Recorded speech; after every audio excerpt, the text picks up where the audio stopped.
Hello, folks. It's Mike from Drumming for Health and Prosperity. And today I just want to talk. There's going to be no playing today, but I have an announcement. If my Gardner students have been paying attention to this, I appreciate you. It's been great teaching you. I want you to be aware that coming in May, if all goes according to the management plan, this store is going to be closing. It really kind of bummed me out. It's closer to my home, and I may lose students. So if you're one of those students who learns with me at the Gardner City Music,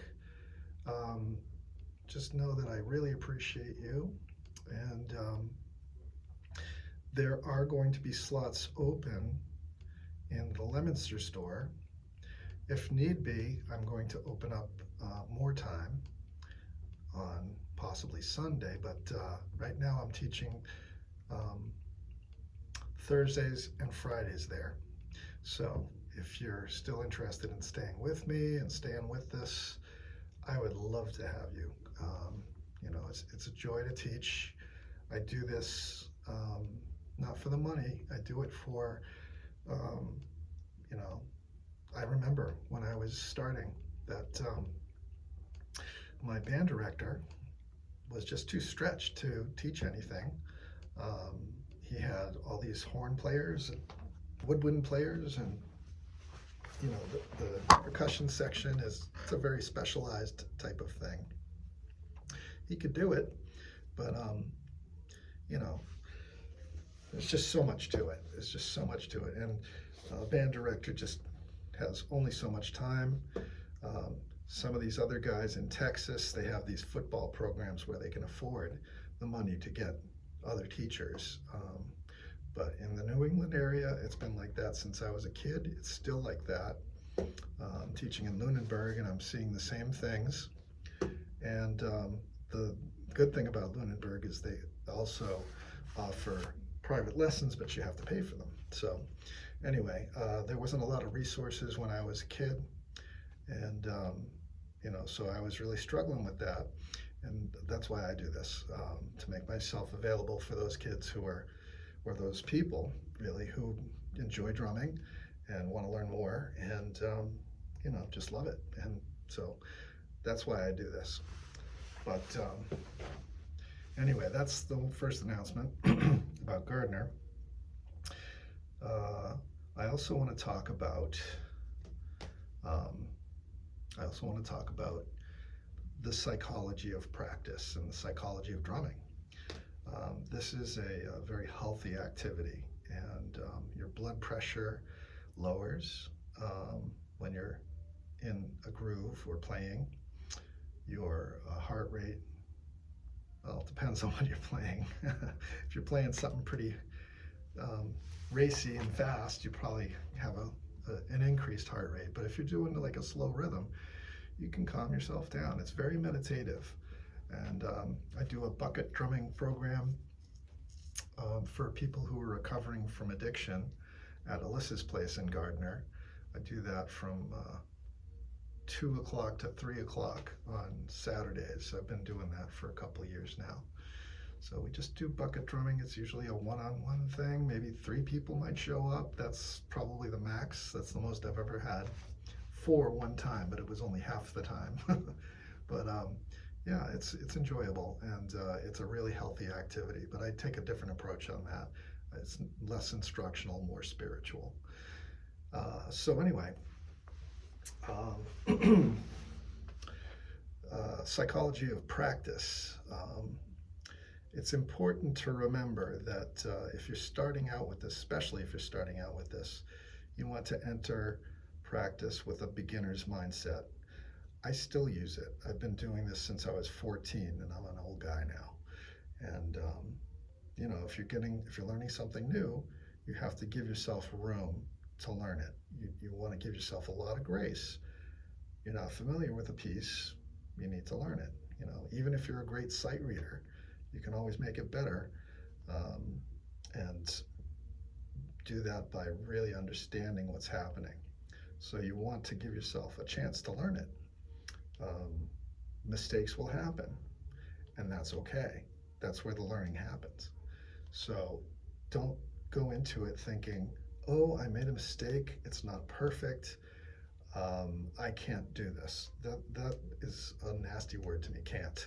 Um, the positive mindset is very important when you're practicing. So if you did say it, I can't do this, just put the word yet after that, because with repetition, you'll learn it.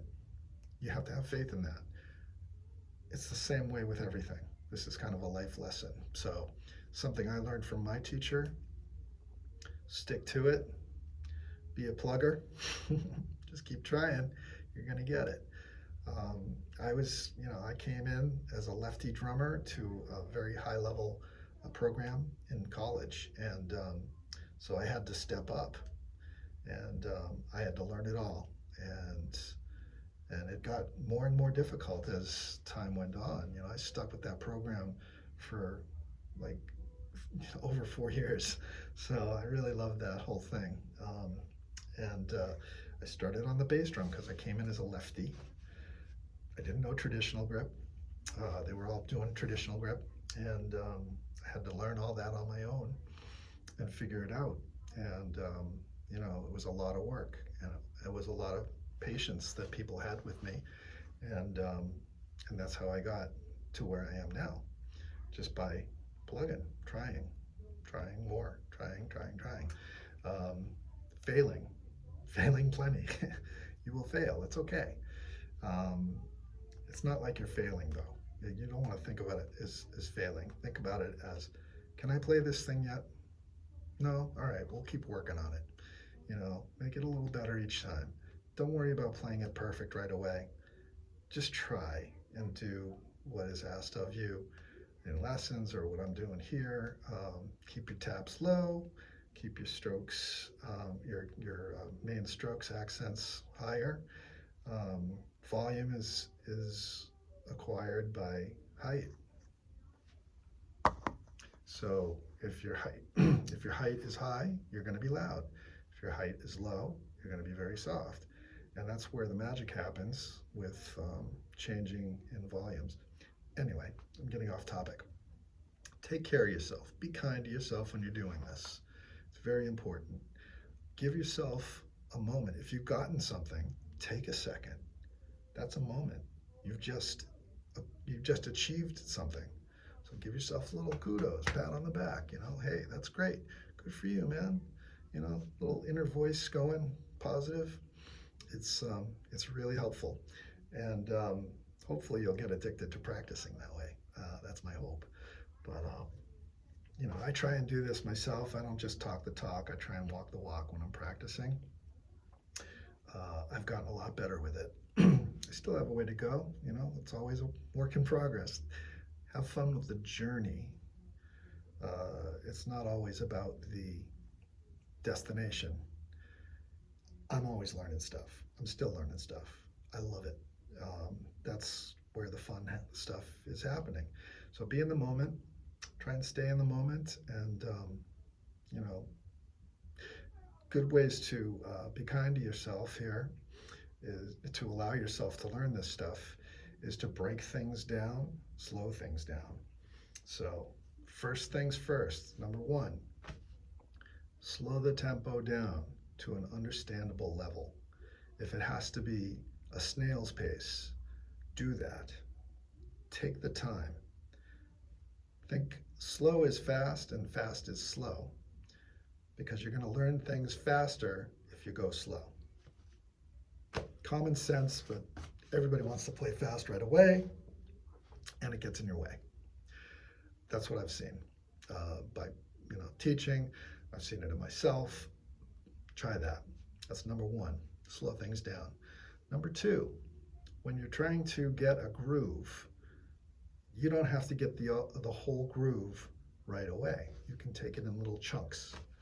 And if those chunks are hard, take it in smaller chunks. And if those chunks are hard, you can even dial down even further.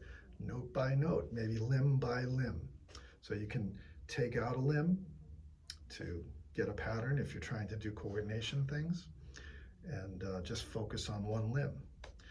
When we do 8 on the hand, 1, 2, 3, 4, 5, 6, 7, 8. That's where it all begins, is one stroke on either hand. Then you coordinate them. Right, left, single stroke roll. So that's just one example of, breaking it down, one single limb at a time. Maybe you have foot technique that you need to work on. Just use your foot, just don't do anything else. Figure out, your doubles and what you're doing. Benny Greb does a wonderful tutorial on bass drum technique to get doubles, to get triples. So Benny Greb is a German guy. He's a lot of fun and a very good player. So anyway, I digress. Number 2, break things down. Take smaller chunks of grooves, take smaller chunks of patterns. If it's a paradiddle, just do half the pattern. Right, left, right, right. I think that's how I teach them in the rudiment series. Then do your left, right, left. If you're having trouble with that, start it at right, left. If you're having trouble with that, start right, break it down. Let's see what else. So yeah, break smaller chunks. Let's see, going slow, smaller chunks. There was a third. Limbs. Take out a limb. So if you're trying to get a drum groove and you're having trouble, I had this accent pattern I had to do for my right hand while I was doing something else with my right foot. I practiced them all separately. Then the cross stick part was, or was it? No. Now I can't remember.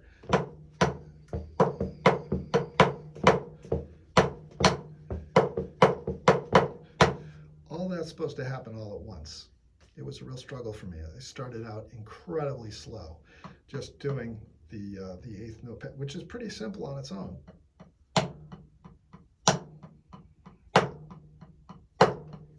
Sounds pretty simple. When you put it together with all the other things, it starts to become, your brain goes scrambled eggs.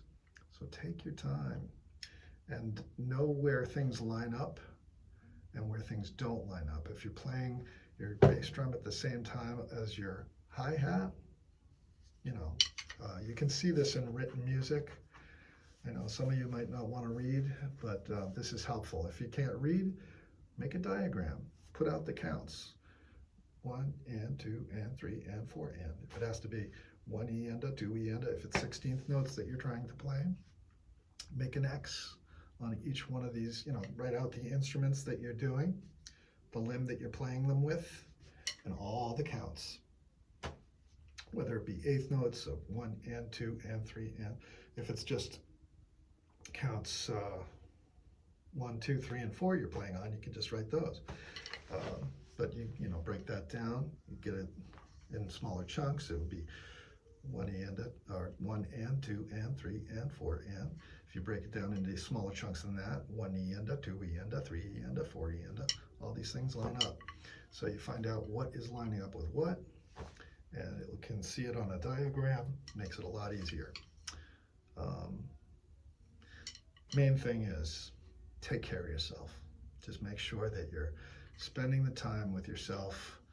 Give yourself the opportunity to learn this stuff. And it's okay to make mistakes. It's good to make mistakes. Learning happens when you do. You'll mess up. It's good. Take it as a I'm almost there. I didn't do it yet. I didn't do it yet. But yet. Right? Or maybe I can do this. I will do this. That's even better. I will do this eventually.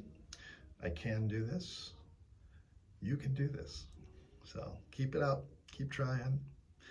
I think you guys are great for trying this stuff.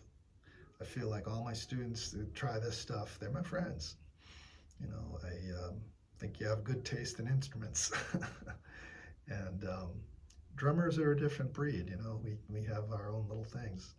So we talk different. We can talk drum. No one can talk drum until you're a drummer. They don't understand. Like, people don't understand drummers. But I understand you. So good luck with everything. And I'm about to run out of battery, so I will say farewell. You Gardner people, come over to the Leominster store, please. Stay with me. I would love that. And if you like this video, please like, subscribe, and stay with me. There's a rudiment series here. I'm going to be eventually doing drum grooves, and we're going to get into that, and we're going to get pretty hairy with that. But I want to finish the rudiments first, so we're getting there. I'm on 28. There's 40 of them. Almost there. So, what, 12 to go. So, anyway, till then, farewell. Have a great day. That's all, folks. This is Mike from Drumming for Health and Prosperity signing off. Like and subscribe.